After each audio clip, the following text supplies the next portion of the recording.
방금 들은 오늘 복음에서 예수님은 이 하나님의 나라가 어떻게 시작이 되고 어떻게 성장해 가는가에 대해서 씨앗의 비유를 통해서 말씀하십니다. 하늘나라는 겨자씨와 같다. 저는 오래전에 이스라엘 성지순례 갔을 때 그 중동 지역에서 나오는 겨자씨를 본 적이 있는데 정말로 작았습니다. 특히 예수님 시대에 아주 작은 것을 말할 때 겨자씨에 비유했다고 합니다. 마치 우리가 무엇이 작다고 말할 때 콩알만하다, 좁쌀만하다 이런 표현을 하듯이 이 겨자씨를 비유할 때 작은 어떤 씨앗, 작은 이것을 표현할 때 중동지방에서는 이 겨자씨를 이용해서 표현했다고 합니다. 그런데 그렇게 작은 씨앗이 땅에 뿌려지고 자라면 큰 가지를 내고 하늘의 새들도 깃들일 만큼 크게 자라듯이 하나님의 나라도 그렇다는 겁니다. 지금 우리 성당 안에는 여러 꽃들이 많이 피어 있습니다. 코스모스, 수레국화, 다알리아, 캘리포니아 포피, 라벤더, 로즈마리 여러 다양한 이 허브 종류가 자라고 있고 그리고 버나테일, 여우꼬리 이런 꽃도 있고 그리고 나무들을 보면 이 카페 앞에 그 최신모님이 이제 심어놓은 것 같은데 이렇게 서늘하게 해주는 이 나무 있잖아요. 그게 병솔나무입니다. 또 우리 마당에 보면은 레몬나무, 해마다 레몬 많이 열린 레몬나무도 있고 감나무가 있고 그 다음에 벚꽃나무도 있고 우리 성당에 가장 키가 크고 오래된 나무가 사무실 앞에 있는 자카란타입니다. 지금 LA 시내 곳곳에 피어 있는데 이 보라색 꽃을 피우는 꽃이잖아요. 예, 지금 많이 꽃이 지고 있는 상황입니다. 많은 꽃과 나무들이 있지만 모두가 색깔도 다르고 크기가 다르고 키도 다르지만 나이도 다르지만 이 모든 꽃과 나무들의 첫 출발은 작은 씨앗이었습니다. 오늘 독서에 나무 이름이 하나 나오는데 향백나무. 주 하느님이 이렇게 말한다. 내가 손수 높은 향백나무의 꼭대기 순을 따서 심으리라. 향백나무는 저는 직접 본 적이 없는데 이게 구약 성경에 70번 이상이 언급되는 나무고 힘이 없습니다. 2000년 이상을 사는 장수나무로 알려져 있습니다. 주님께서 향백나무의 꼭대기 순을 따서 심었더니 훌륭한 향백나무로 성장했다. 그래서 그 나무에 새들이 날아오고 온갖 짐승들이 가지에 깃들고 열매를 먹는다. 우리 성당에 있는 자카란타 나무도 아침이 되면 새들이 날아와서 얼마나 시끄럽게 구는지 모르겠어요. 굉장히 즐겁습니다. 여러분 혹시 우리 야외 성모상 앞에 노천탕 있는지 아세요? 노천 목욕탕 있는지 아십니까? 어떻게 아세요? 있습니다. 제가 LA에 와서 처음 우리 갈리스토 형제를 통해서 산 게 항아리 뚜껑입니다. 김장독 뚜껑인데 이렇게 한 5cm 정도 높이인데 거기에 물을 채워놓으면 아침마다 새들이 와서 물을 마시고 목욕을 합니다. 새들은 조류는 체온이 높답니다. 40도, 섭씨 40도 정도. 근데 자꾸 이렇게 날깃을 하거나 이 밖에 실내 온도가 높으면 몸이 뜨거워지겠죠? 그러면 참새들이 와서 거기서 목욕을 하고 샤워를 하는 겁니다. 이건 내가 표현한 게 아니라 우리 본당에 오는 신자분이 그걸 보고 노천, 목욕탕, 수영장 그렇게 이름 붙였습니다. 거기는 어른들은 우리 사람들은 사용할 수 없고 오직 새 전용입니다. 성경에서 언급되는 이 나무는 어떤 식물에 대한 이야기가 아니라 이스라엘 왕국이나 왕조를 상징적으로 말합니다. 이사야서에 나오는 것처럼 이사야의 그루터기에서 햇순이 돋아나고 새싹이 움트리라. 이것은 왕실의 미래를 상징합니다. 향백나무 또한 이스라엘을 상징합니다. 내가 이스라엘의 드높은 산 위에 그것을 심어 놓으면 해까지가 나고 열매를 맺으며 훌륭한 향백나무가 되리라. 결국은 당신 백성의 이스라엘 왕조가 향백나무처럼 번성하고 풍성하리라는 주님의 예고입니다.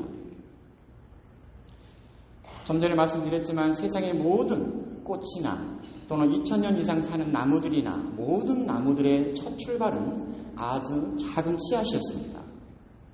그래서 그 하나의 작은 씨앗 안에는 앞으로 아름다운 꽃이 피어나고 그리고 큰 나무가 될 수 있는 가능성이 있습니다. 나무 한 그루가 서로 함께 어울리면서 거대한 숲을 이루는 잠재력을 가지고 있습니다. 그래서 어느 식물학자는 이렇게 말을 합니다. 하나의 씨앗에는 수십억 년의 생명의 역사가 압축되어 있다. 그리고 이 씨앗을 통해 생명의 역사가 전개될 수 있다. 꽃이 하나에 수십억 년 동안 피고 졌던 꽃나무들의 생명의 역사가 담겨 있고 이 꽃이 하나를 통해 앞으로 수천 수만의 꽃나무들이 피고 질 수 있다. 저는 이 문장을 만나면서 이게 얼마나 놀라운 인사이트인지 모르겠습니다. 아주 놀라운 통찰입니다. 그 작은 하나의 씨앗 안에서 어떻게 생명의 역사를 보고 씨앗의 미래를 읽을 수 있을까? 놀라운 통찰입니다. 하느님이 하나님의 나라를 아주 작은 겨자씨에 비유한 것은 바로 하나님의 나라는 이미 완성된 나라로 우리에게 주어지지 않았다는 겁니다. 앞으로 꽃이 피고 큰 나무로 자랄 수 있는 가능성과 잠재력이 있는 것이 하나님의 나라입니다. 꽃과 나무가 작은 씨앗에서 출발하듯이 어쩌면 우리 인생도 그랬습니다. 부모로부터 한 아기가 태어나고 그리고 그 아기가 자라고 성장하면서 자신의 인생을 갖고 갑니다. 하나님의 나라는 예수님의 가르침의 핵심 주제인데 그저 신학자들이 논하는 주제도 아니고 추상적인 나라가 아니라 하나님의 모상을 지은 우리 한 사람 한 사람의 존엄성이 존중받고 세상의 모든 피조물이 생생하게 그 존재를 유지하고 하나님의 아버지의 사랑과 평화와 정의가 우리의 삶의 자리 그리고 이 세상에 이루어진 상태를 말합니다. 이게 얼마나 아름다운 나라이겠어요. 따라서 우리는 하나님에 대한 믿음과 희망과 사랑을 키워나가고 세상의 모든 생명, 특히 여리고 작은 생명들을 더 귀하게 끌어안고 돌보고 세상의 모든 피조물과 함께 생명과 구원으로 가는 삶을 추구합니다. 그것이 바로 우리의 삶의 여정입니다. 이러한 삶은 동시에 하나님 나라를 실현하는 것은 하나님 아버지의 꿈이고 예수님은 그 꿈을 우리의 삶의 자리를 통해서 실현해 갑니다. 그 자리는 내 내면에 뿌려진 말씀의 씨앗이 뿌리를 내리고 그리고 성장을 하고 그리고 각자 고유한 자리에서 고유한 꽃을 피우고 고유한 나무로 살아가는 겁니다. 가지가 풍성한 나무에는 새들이 많이 찾아올 것이고 노래할 것이고 내 열매를 먹고 살아갈 것입니다. 이게 얼마나 아름다운 삶인지 모르겠습니다. 제가 몇 년 전에 서울에서 숙공부를 할 때 서강대에서 나무 인문학을 배운 강의를 들은 적이 있는데 그때 고규영 선생이 이런 말을 했습니다. 세상의 모든 피조물 중에서 나이가 들어가면서 아름다워지는 것은 나무밖에 없다. 참 맞는 이야기입니다. 나무는 아무리 오래 살아도 아무리 늙은 나무에도 해마다 새로운 순을 냅니다. 열매는 옛날 순에서 나오지 않습니다. 새 순에서만 열매가 나옵니다. 굉장히 신비롭습니다. 제가 몇 달 전에 여러분 잘 알고 있는 세카이아 내셔널파크를 다녀온 적이 있습니다. 거기는 2000년이 넘게 사는 세카이아가 살고 있었습니다. 제너럴 샤만 장군이라고 부르는 나무가 한 그루 있는데 높이가 82m이고 그리고 지름의 직경만 10m가 넘었습니다. 어마어마한 나무였습니다. 그 나무 앞에서 저는 어떤 경이로움이 왔습니다. 오래 살아서가 아닙니다. 2500년이 넘었다는 그 나무에 해마다 새순이 돋는 그걸 보면서 어떤 경이로움이 느껴지는 겁니다. 하지만 오늘 다시 생각해보면 그 나무도 아주 오래전에는 작은 씨앗이었다. 세상의 모든 피조물 중에서 나이가 들면서 아름다운 것은 나무밖에 없다. 하지만 다시 생각해보면 우리 인간의 삶도 아름답습니다. 나이가 들어가면서 훨씬 더 젊었을 때보다도 아름다운 삶을 사는 어르신들이 많습니다. 하지만 어린 애기나 16살 때 그 아름다고 예쁜 것은 그 무엇을 하지 않아도 아름답지만 나이가 들어가면서 내 영혼을 돌보지 않으면 그렇게 아름다울 수가 없을 것 같습니다.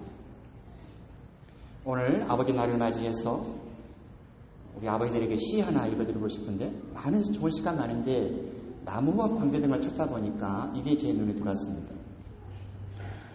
나무 같은 아버지, 제목이 이렇습니다. 세상의 나무들은 하나같이 극한 멋이 있다. 한평생 자연의 순리대로 살아가면서 안달 떨지 않고 느긋하게 제 할 일을 다한다. 사시사철 비가 오나 눈이 오나 잎새들을 낳고 기르기 위해 보이지 않는 수고를 많이 하면서도 그 힘든 수고를 알아달라고 말하지 않는다.